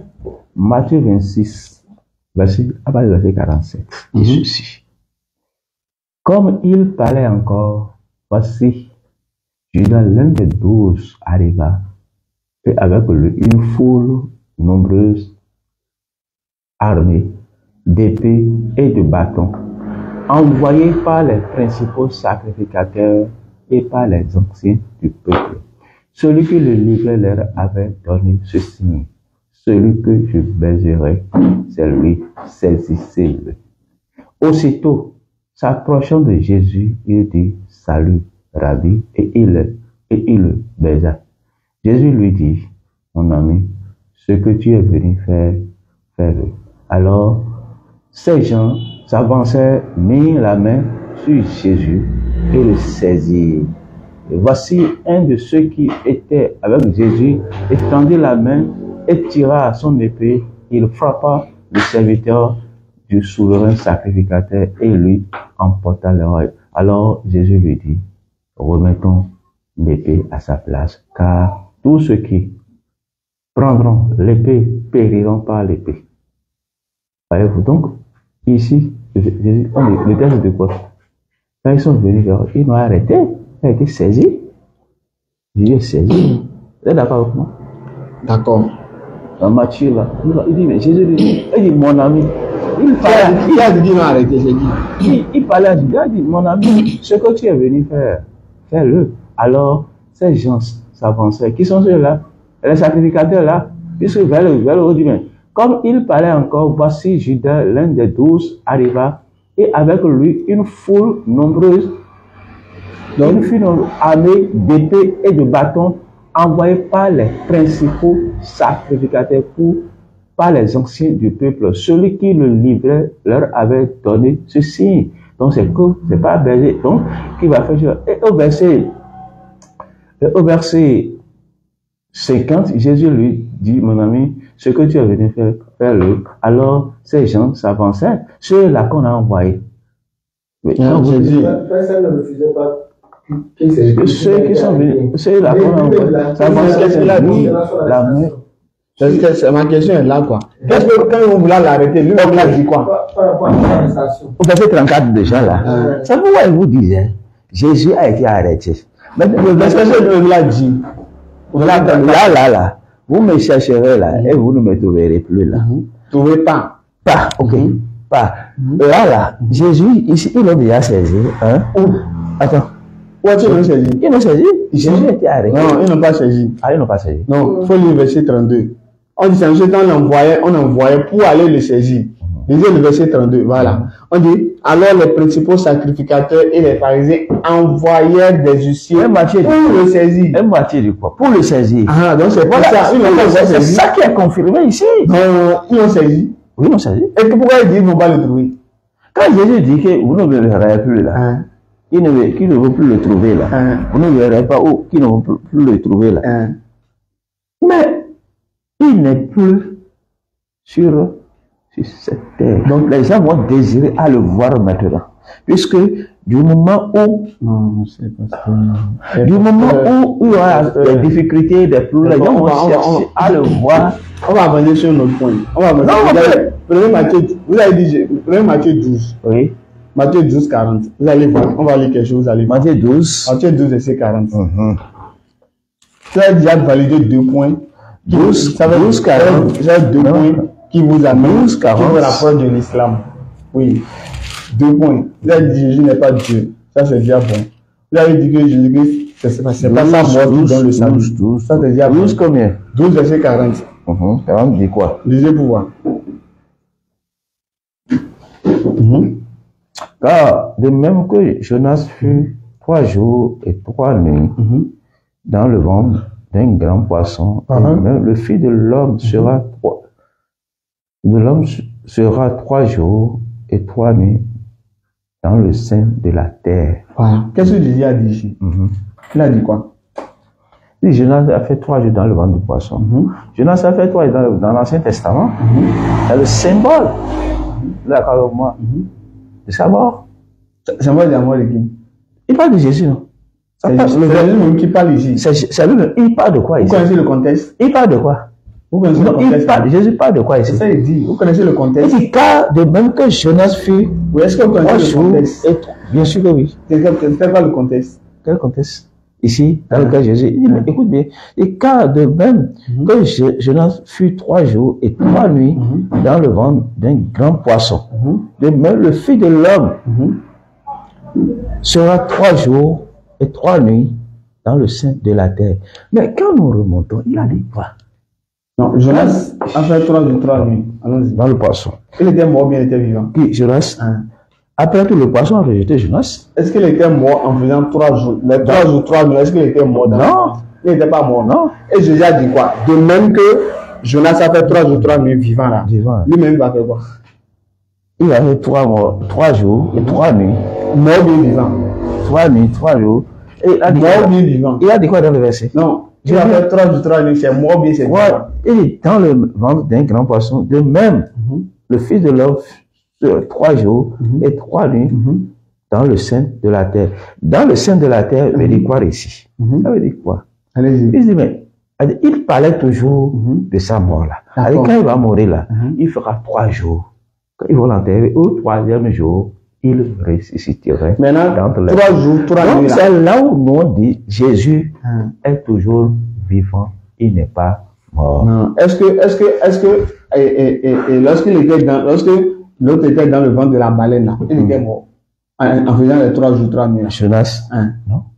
Donc si Jésus-Christ aussi est dans le sein de la terre, est-ce qu'il sera mort en faisant les 3 jours, 3 nuits là? Mais il a déjà tué avant de l'enterrer. Non, c'est pasteur. C'est ça. C'est ce que Jésus a dit. Il a dit de même.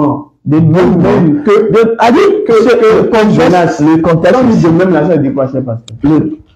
La manière dont Jonas est resté dans le monde. C'est ça, non? C'est de quelle manière? Ici, dans le contexte ici. C'est de quelle manière? De quelle manière Jonas s'est retrouvé dans le poisson? Non, on ne parle pas de comment il s'est retrouvé. Ok. Il parlait maintenant ici, je viens. Maintenant ici, ici là, où Jésus parle là, mon frère, là où Jésus parle ici, là, ici, là, dit, il mourrait, il sera enterré, il va faire 3 jours et il ressusciterait. Donc tu lui dis la moitié alors? Mort. Comme Jésus a menti. Je ne veux pas conférer et dire que Jésus a menti. Parce que c'est pas la même chose avec le cas de Jonas. Est-ce que Jonas était mort 3 jours, 3 nuits? Jonas, son cas, a dit, c'est un exemple que Jésus donne, c'est un type. C'est pas un exemple. Il a dit même chose. De même. De même. Jonas, lui, c'est la désolation qui a fait que Jonas s'est retrouvé dans le ventre du poisson. C'est pas de ça que tu parles. Question. D'accord. Il y a question du fait qu'il est déjà dans le ventre de la baleine. On n'a pas enterré Jésus vivant. Quand Jésus n'a pas été. Qu'est-ce qu'il a dit?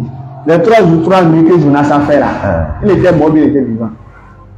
Jonas, c'est un cas particulier. Mais Jésus a dit c'est la même chose que son cas. Jésus a dit de même. De même que Jonas fait là. Le Fils de l'homme aussi, même chose. Même chose. Donc on va respecter ce que il faut lire le verset 38. Non. Sur ça là d'abord, est-ce que vous êtes d'accord? Non, il faut lire le verset 38. Pour voir ce qui s'est dit là-bas. Le verset 38. Le verset 38 dit quoi? Alors, quelques-uns des scribes et des pharisiens prirent la parole et dirent, Maître, nous voudrions te voir faire un miracle. Et il leur répondit, une génération méchante et adultère demande un miracle. Il ne vous sera donné d'autre miracle que celui du prophète Jonas. Que celui du prophète Jonas. Et c'est le miracle qu'ils ont demandé. Où était le miracle du prophète Jonas? Le miracle c'était où? Il a dit, le miracle dont il parle, du prophète Jonas, est que Jonas, après tout, il est sorti du ventre du poisson. Vivant, bien mort. Vivant. Voilà, donc c'était un miracle, non? Un miracle. Voilà, maintenant, où consisterait le miracle de Jésus maintenant? Ici, ils sont en train de demander maintenant un miracle. Et Jésus les a dit quoi? Je viens. Pourquoi ils sont en train de demander ce miracle-là? Oui, il y a le pourquoi. Puisque ils ne sont pas repentis, mais ils veulent juste voir des miracles. Maintenant, Jésus leur a dit quoi? C'est ça là que vous voulez voir là. C'est ce qui a été fait à Jonas là. C'est ça que vous allez voir. Maintenant, ce qui a été fait à Jonas là, il était mort, il était vivant. Jonas était vivant, il est sorti vivant. Donc, si Jésus a fait le même miracle là, est-ce que Jésus sera mort ou bien sera vivant comme Jonas? Mais dans ce cas, Jésus n'est pas allé sous la terre vivant. Donc il a menti, non? Il n'a pas menti. Mais pourquoi vous avez dit ça sur la même chose avec Jonas? Il n'a pas menti. Même chose avec Jonas. Il ressusciterait d'entre les morts. Est-ce que ceux qui sont morts, je ne sais pas. D'accord. Pour l'affaire de Jonas, nous pouvons dire oui, que c'est une résurrection pour lui. Puisque c'est quelqu'un qui s'est retrouvé dans le ventre du poisson pendant 3 jours, il fait 3 nuits, 3 jours, dans le ventre du poisson. Et finalement, il a été vomi, rejeté sur le lac. Maintenant, ici, Jésus dit. Est-ce qu'il était mort quand il est sorti là? Mort. Maintenant, ici, dans ce cas, Jésus là, ici, Jésus, là, il a parlé de ce gars. Il faut modérer un peu. Le temps. Tu as fait? C'est quel point? Non. Ah, le pasteur sait déjà que c'est pas la mort. Donc, ici, la question. Pour lui, c'est que Jésus est mort. Lui, il croit qu'il est mort. Il est mort. Je crois à ça. Hein. Il est mort. Jésus est mort. Et ici, quand il parle qui va sortir au sein de la terre, troisième jour, maintenant, l'autre fois, vous nous avez dit les contradictions qu'il y avait sur la croix. Vous avez dit que vous allez nous donner des réponses sur ça. Si on se rappelle, un brigand, deux brigands, vous avez dit que vous allez relever ça. Et vous avez dit que vous allez nous donner des réponses sur ça la prochaine fois. Vous vous êtes rappelé. Est-ce que vous pouvez nous donner des explications sur ça? Qu'est-ce qu'on avait dit? Qu'est-ce qui a arrêté? Luc avait dit c'est un brigand qui a insulté Jésus. Luc 23, 39. Alors que Matthieu 27, verset 44, 46 là. Il nous a dit non, c'est les deux brigands. Matthieu a dit c'est les deux brigands. Ce sont les deux brigands qui ont insulté Jésus. Luc 23, 39. Luc a dit c'est un brigand. Maintenant, on vous a demandé, est-ce que un est égal à Dieu? Non? Voilà. Donc maintenant, c'est un qui a insulté bien. Ce sont les deux qui ont insulté. Lisons le verset là. Non, on devait conclure ça là d'abord, avant d'aller. On a conclu. On a déjà compris. Vous avez compris? On a compris. D'accord. On a compris. Et maintenant, allons-y. La question. Oui. Luc 23, 39. Matthieu 27, 44. Matthieu 27, 44, d'abord, je suis dans Matthieu, donc je lis le verset 44. Les brigands crucifiés avec lui. 15 minutes, on va terminer. Okay. Allons-y. Les brigands crucifiés avec lui l'insultaient de la même manière. C'est comme ils insultaient Jésus. Les brigands, nous savons que c'est deux. C'est deux, donc c'est les deux qui l'ont insulté. On est d'accord. Donc nous savons que les brigands là c'est deux. Maintenant, Luc. Non, ici là, c'est les deux qui l'ont insulté. Non, allons dans Luc là d'abord. Non, ici d'abord là. Ah non, je vais gémir les deux versets. Allons dans Luc là. Allons-y. Luc combien tu as dit Luc? Luc 23, 39.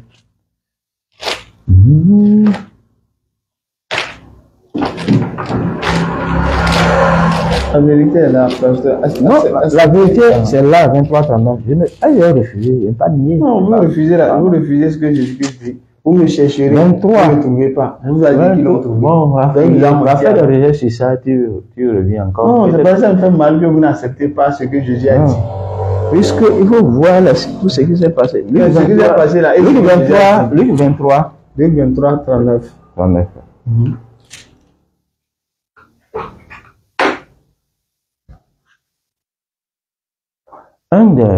L'un des malfaiteurs crucifiés l'injuriait disant, n'es-tu pas le Christ?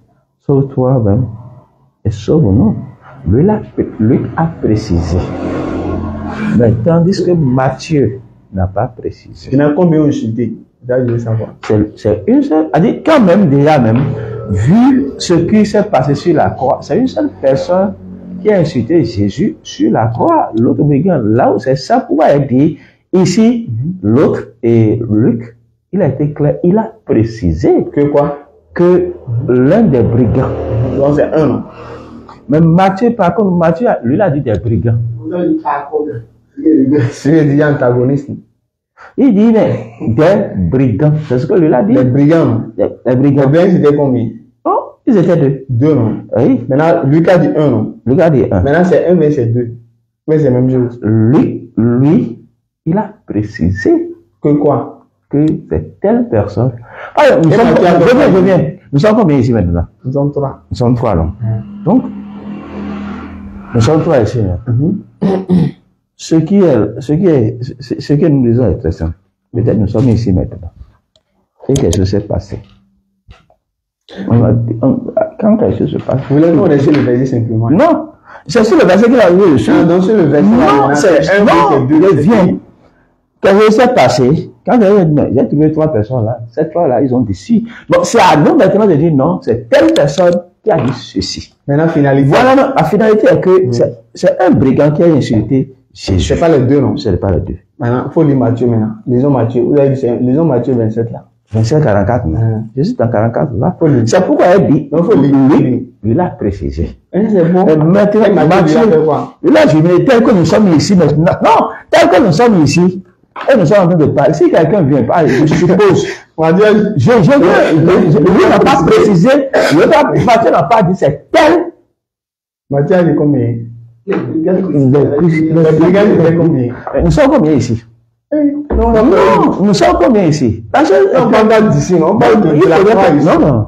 Il faudrait que, pour bien comprendre, c'est une question d'interprétation. Il faut bien comprendre. Non, je sais pas, je suis pas content de vous. Ah, aujourd'hui? Oui. Aïe, comment ça pas? Maintenant, c'est un ou bien c'est les deux? Ce sont les deux. C'est un qui a insulté ici. D'accord, maintenant, lisez Matthieu là. 44 là, non? Faut lire. 44, non? Il dit, des brigands crucifiés avec lui. On a dit des brigands crucifiés avec lui. L'insultaient de la même manière. Ça veut dire quoi? Ça veut dire quoi? Les brigands l'insultaient de la même manière. Ça veut dire quoi? Ça veut dire quoi? Il l'a insulté de la même manière. Il a dit, bon, peut-être, il a dit les brigands. Donc, qui l'a insulté? Les brigands. Les brigands. Donc, ça dépasse un. Ça dépasse un. Il était combien? Il était deux. Donc, il a jumelé les deux. Matthieu est en train de parler des deux. Donc, combien insulté? Mais Luc dit un. Maintenant, Matthieu a dit combien? Deux. Deux, non? Quand on parle de deux, on sait que, après les deux, déjà, c'est déjà deux. Voilà, on sait que c'est des deux. Mais ici, non, ne prenez pas pour exemple ici. On va rester sur le contexte. D'accord. Luc a dit un, non? Matthieu a dit les deux, non? Ou bien, maintenant, moi, je vous demande, est-ce que 1 est égal à 2? 1 n'est pas égal à 2. Voilà, maintenant, c'est pour qui on prend? C'est 1 qu'on prend, ou bien c'est les deux on prend? C'est 1 on prend. Donc, on laisse les deux là. C'est ça, non? Oui. Donc, quand Matthieu vous dit que c'est les deux que l'insulté, vous ne croyez pas en ça? Ce n'est pas une question de croire. Non, je vous demande, est-ce que vous êtes d'accord avec moi? Est-ce que vous croyez en ce verset-là? Et. C'est qui?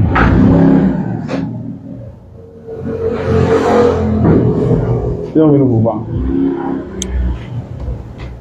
Vous pouvez enlever le micro d'abord. Hein? Et peut-être si vous voulez aller, vous pouvez enlever d'abord le micro. On ne voit que les propos rentrent dedans.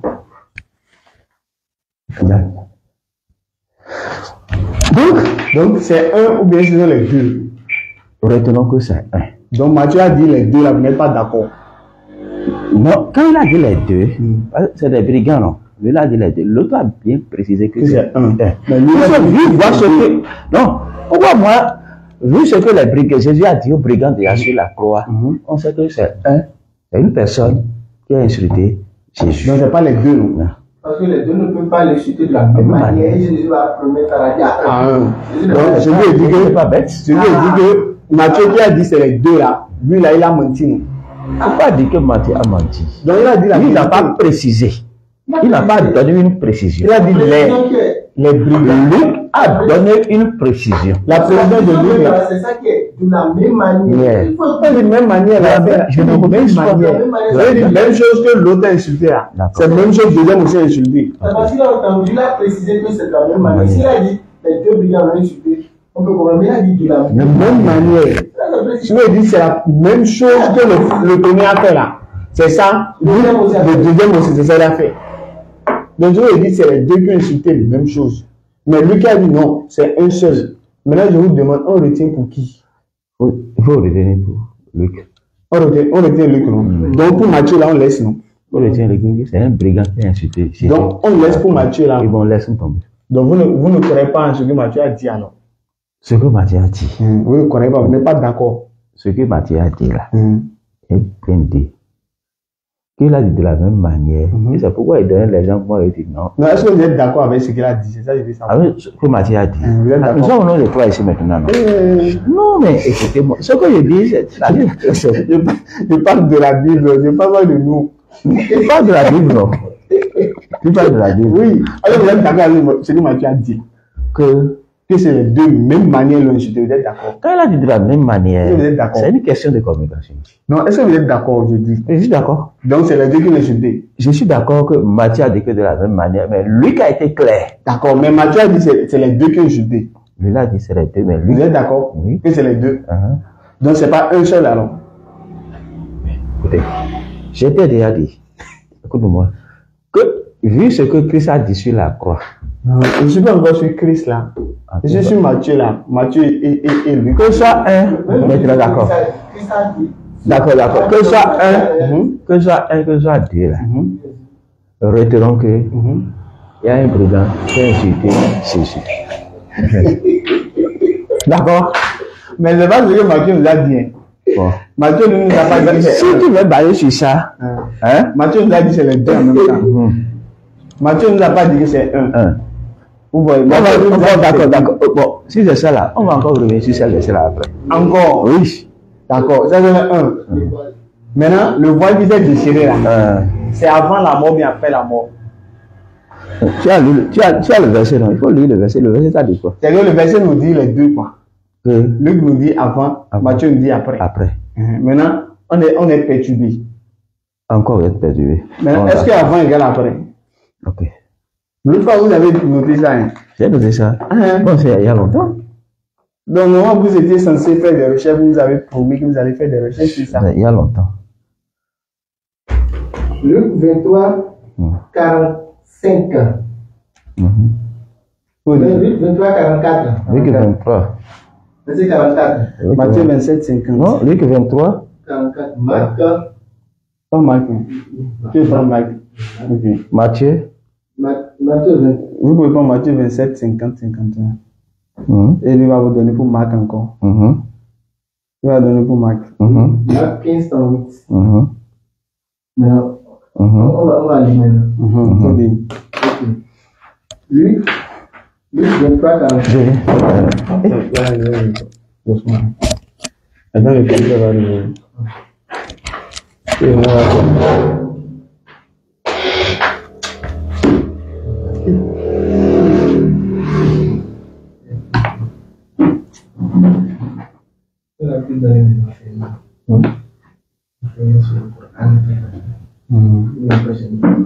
Donc peut-être on va, s'il vient, on va voir ce qu'il va dire sur ça. Verset est clair. Il dit, Marc 7, 34. Il ne voulait pas dire qu'il n'est pas d'accord avec Matthieu. Il ne voulait pas dire. Il l'a amené à rejeter ce verset. C'est le passage de Matthieu, Marc, Jean 7 là. Jean 7, 34 là. Ça c'est vrai bon même. Jésus dit, vous me chercherez. Vous ne me trouverez pas. Et il a dit ça en même temps. Celui qui parle comme ça. Est-ce qu'il parle sur un lait? Il parle pas en lait. Vous avez noté, c'est ça? On va terminer dans peut-être dans 5 minutes. Ok. Luc 23, 44. Je lis la lecture. Il était déjà environ la 6e heure. Et il eut des ténèbres sur toute la terre jusqu'à la 9e heure. Le soleil s'obscurcit et le voile du temple se déchira par le milieu. Jésus s'écria d'une voix forte, Père, je remets mon esprit entre tes mains. Et en disant ces paroles, il expira. Donc ici, le voile s'est déchiré avant. Il expira. Lisons les autres d'avant. Non. Ici, le voile s'est déchiré avant. Il était déjà environ la 6e heure. Il eut des ténèbres sur toute la terre jusqu'à la 9e heure. Le soleil s'obscure et le voile du temple se déchira par le milieu. Jésus s'écria d'une voix forte, je remets mon esprit entre tes mains, et en disant ces paroles, il expira. Donc ici, le voile s'est déchiré avant la mort de Jésus. Il est ici, Jésus, il est sur la croix. Avant, quand il était sur la croix, il a crié sur la croix et le voile s'est déchiré. Non, ici on dit le voile s'est déchiré et c'est après maintenant Jésus a poussé un grand cri. Il faut relire, vous allez voir. Jésus s'écria d'une voix forte, Père, je remets mon esprit en tes mains. Ça c'est après, ça maintenant avant ça. Qu'est-ce qui s'est passé avant? Et il était déjà environ 44 ans. Il était environ à 6e heure et il eut des ténèbres sur toute la terre jusqu'à la 9e heure. Le soleil s'obscura et le voile du temple se déchira par le milieu. Voilà. Donc ici le voile s'est déjà déchiré. Et c'est après que Il a poussé un grain. Donc ici, le voile s'est déchiré avant la mort de Jésus. Oui. On est d'accord. Marc 15, 38 maintenant. Marc 15, 37 d'abord. 37. Là-bas, Jésus expira, donc il est déjà mort. Prenez, on ne sait jamais. Non, mais c'est pas après. Non, Les enfants qui ont réglé. Il a poussé un grand cri. Là-bas, Jésus fait, et je le mets mon esprit mais après cela, il expira, donc il est mort. Marc 15, 37. Marc 15. Oui, vous avez vu. Donc, pas, c'est tout. C'est là. «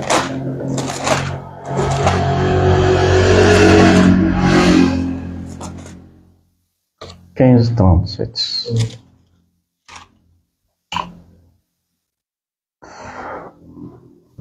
Mais Jésus ayant poussé un grand cri, expira, le voile du temple se déchira en deux depuis le haut jusqu'en bas. Voilà. Donc ici, le voile s'est déchiré à quel moment? Avant la mort, mais après la mort. Le voile du temple se déchira en deux depuis le haut jusqu'en bas. Mais Jésus ayant poussé un grand cri, expira. Le voile du temple se déchira en deux. Voilà. Donc le voile s'est déchiré avant la mort, mais après la mort. C'est quand il a crié. Là-bas, c'est vrai. Non, après il a crié, on dit quoi? Il a expiré. Il est mort, non? Donc c'est après la mort que le voile s'est déchiré ici, alors. Ou bien? Le voile du temple se déchira en deux. Mais Jésus, après la mort, poussé un grand cri, expira. Là, il est mort. Le voile du temple là s'est déchiré. Après la mort. On est d'accord. Oui. Si c'est après la mort. Mais Luc nous a dit c'est avant la mort. Avant. Maintenant, je vous demande, c'est avant.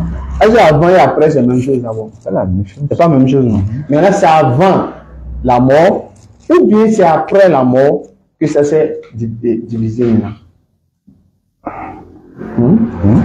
Je vous demande maintenant, c'est avant la mort ou après la mort? Ou bien c'est après la mort, ça s'est divisé? En réalité, c'est quoi exactement la vérité? On veut connaître vérité, vrai. C'est avant ou bien c'est après la mort? Rien que la vérité, toute la vérité. Tu es là. C'est la vérité, on veut connaître en réalité la vérité, c'est quoi? On veut distinguer la vérité du mensonge. Maintenant, c'est avant en réalité, ou bien c'est après qui est ce qui est vrai. Ou bien les deux peuvent être vrais. Mon cher pasteur. Est-ce que les deux peuvent être vrais après ou avant? Non, je dis, est-ce que les deux peuvent être vrais? Tu cherches après ou avant? Je dis, est-ce que les deux peuvent être vrais? Ce qui est là. C'est très simple. Non, je dis, est-ce que les deux peuvent être vrais? Vrai. Est-ce que c'est possible que les deux soient vrais? Ce qui est là, c'est très simple. Non, je suis d'accord. Mais est-ce que les deux peuvent être vrais d'abord?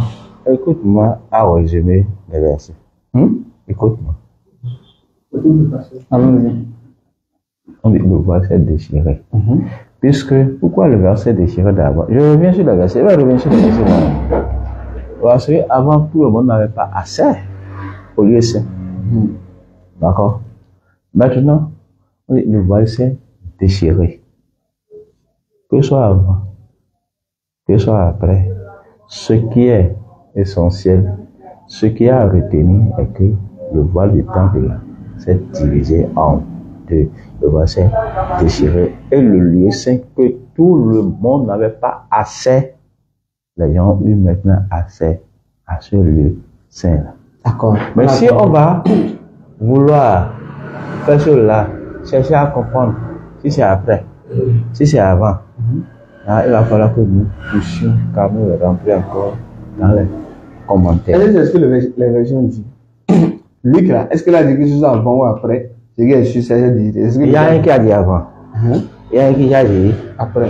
Maintenant, on prend pour qui? C'est pour dire ce qui a retenu là. Que ce soit après ou que ce soit avant ou là. Retenons que le voile du temps. Ça, c'est selon vous.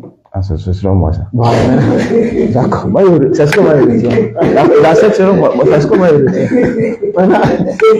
Maintenant, selon la Bible, là, on retient pour qui? Faut retenir les deux. Donc les deux sont vrais. Ils sont vrais. Donc avant et après, c'est avant ou après, il faut retenir les deux. Puis c'est des trucs que les disciples ont relatés. Maintenant, avant et après, c'est la même chose alors. Que ce soit avant ou après, là, retenons que le voile du temple, là. Maintenant, c'est à quel moment ça s'est déchiré? Est-ce qu'ils n'ont pas précisé les heures? Oui, Lucas dit avant, Matthieu a dit après. Il a dit à quel moment? Avant. Ils ont précisé les heures. Hein? Ils n'ont pas précisé l'heure. Ils ont dit avant la mort de Jésus. Lucas et Matthieu a dit c'est après la mort. Tout ça là, c'est au moment, tout ça sur là, si ça se passait, c'est au moment que c'était déjà sur la croix. D'accord. On va chuter sur ça. D'accord. Cher pasteur, ce que vous-même vous avez vu l'évidence. Vous avez qu'il y a problème. Fidèle. Abonnez-vous, Yango. On est fini déjà. 2 minutes, on va terminer. Vous avez vu, cher pasteur, vous-même, vous vous êtes rendu compte qu'il y a problème.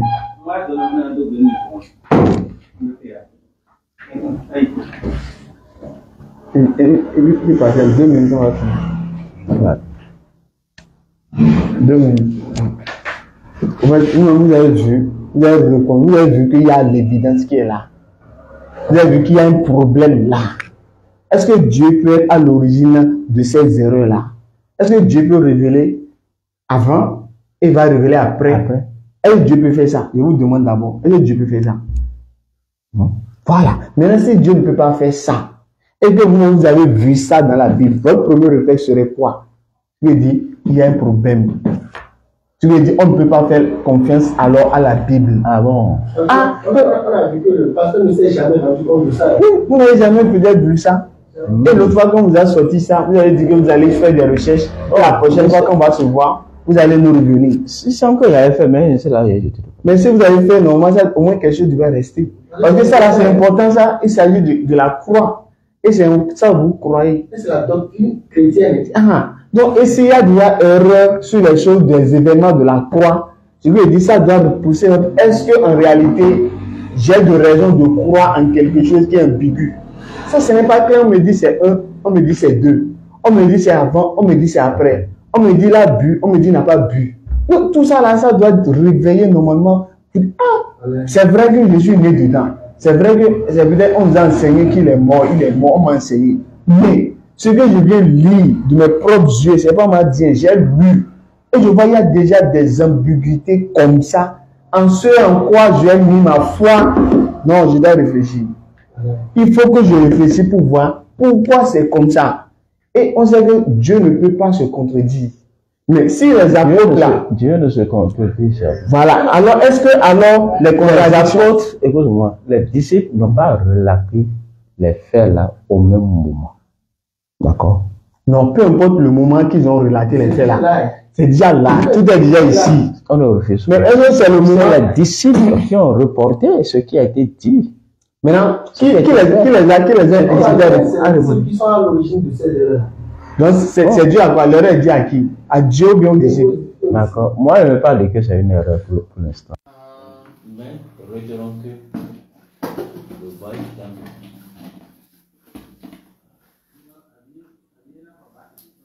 Retenons que le voile du temple. Mais il n'y a pas que ça, cher pasteur. C'est trop facile à dire. Imaginez que par exemple, Dieu maintenant, il vous ressuscite le jour de la... Vous croyez en Jésus, non? Vous croyez que Jésus est mort, non? Dieu vous dit, bon, prends la Bible. Mais Jésus lui-même te dit, prends la Bible. Vous avez écrit que c'est écrit que Jésus, moi, le voile du temple s'est déchiré dans lui. Maintenant, il demande maintenant, est-ce que ça s'est déchiré avant la mort ou bien après ma mort? Jésus vous pose la question. Qu'est-ce que vous avez dit à Jésus? Vous avez dit à Jésus, j'ai dit à Jésus s'est déchiré. Est-ce que vous allez lui dire? Non. Ça vous devez réfléchir. Mais si c'est avant, et que lui me dit après. Mais on sait que même un enfant, même si on prend un enfant, lui dit, papa est venu avant et papa est venu après. Il va dire, mais c'est pas la même chose. Mais il est venu quand? C'est avant ou bien c'est après? Il doit réfléchir. Si on lui dit non, c'est un brigand qui a insulté. On dit non, c'est 2 brigands. Mais l'enfant va dire, mais C'est 1 ou bien c'est 2. 1 n'est pas égal à 2. On appelle l'école 1 est inférieur à 2. Donc si on nous dit que 1 ici, 1 vient ici, on nous dit 2. Non, je vais dire Dieu n'est pas dedans. Dieu n'est pas dans l'enfer là. Dieu, ça ne concerne pas Dieu. Mais si ça ne concerne pas Dieu, je veux dire que l'affaire de la mort de Jésus n'a rien à voir avec Dieu. C'est pourquoi il y a tant de polémiques sur ça. Et Allah nous a dit ça dans le Coran. Allah dit ceux qui ont discuté sur son sujet sont vraiment dans l'incertitude. Ils n'en ont aucune connaissance certaine. Ils ne font que suivre les conjectures. Genre, telle personne a dit, l'autre a dit, l'autre a dit, et chacun dit ce qu'il veut. Mais ce qui est sûr, ils ne l'ont certainement pas tué. Allah dit ils n'ont pas tué. Et la preuve, on a lu ça dans Jean 7, 34. Jésus a dit vous allez me chercher. Vous n'allez pas me trouver. Mais je ne peux pas le trouver. À quel moment l'attraper pour amener? Allah l'a élevé. Si il dit on ne peut pas le trouver, est-ce qu'on peut l'attraper? Non. Jusqu'à aller le mettre à la croix. Soit Jésus a menti et ils l'ont attrapé, soit il n'a pas menti et il a dit la vérité et ils n'ont pas attrapé. Donc, si Jésus a dit la vérité, c'est qu'ils n'ont pas attrapé Jésus. Par conséquent, ce n'est pas Jésus qui était à la croix. Mais si c'est que c'est Jésus qui est à la croix, c'est que Jésus nous a menti. Et si Jésus a menti, Jésus est le fils du diable. Parce qu'il a dit dans Jean 8, 40, verset 44, le diable est le père du mensonge. Donc si Jésus-Christ est un menteur, je vais dire qu'il est le fils du diable, il n'est plus le fils de Dieu. Oh, la crucifixion est importante dans la foi chrétienne. Dans la foi chrétienne, mais il y a déjà un problème sur ça. Oh, Jésus n'a jamais prêché ça. Vous voyez, donc c'est un peu ça, cher pasteur. Essayez de réfléchir. Si vous dormez, votre oreille va normalement vous faire réfléchir un peu sur ce qu'on a dit. D'accord? On n'est pas contre le christianisme, on n'est pas contre votre foi, mais s'il y a une évidence, il faut quand même admettre et reconnaître. On reconnaît l'erreur par son incohérence. Quand quelque chose est incohérent, ou bien incohérente, ça montre qu'il y a erreur. C'est comme si moi je vous présente par exemple mon date de naissance. Et je dis, mon père c'est Zatotan. Et je dis, ma mère c'est encore Zatotan, le même nom. C'est-à-dire mon père et ma mère, c'est la même personne. Mais quand vous allez prendre papier, vous allez dire, ton père, Zato Civique, ta maman encore Zato Civique. Vous allez dire, mais il y a un problème. Mais vous allez dire, non, c'est qui est sûr, j'ai un nom. Vous allez dire, non, il y a un problème. Donc, quand il y a erreur là, vous allez dire, c'est incohérent. Et quand c'est incohérent, on doit réfléchir. On ne peut pas baser notre foi sur ce qui est incohérent. Ce n'est pas possible. D'accord, donc merci, cher pasteur. Donc, on vous remercie pour l'échange. Si vous avez un dernier mot à dire, en 1 minute. Je peux vous dire merci. Vous allez arriver pour l'échange aussi. Soyez bénis. Amen, pasteur. D'accord, merci beaucoup. Merci beaucoup.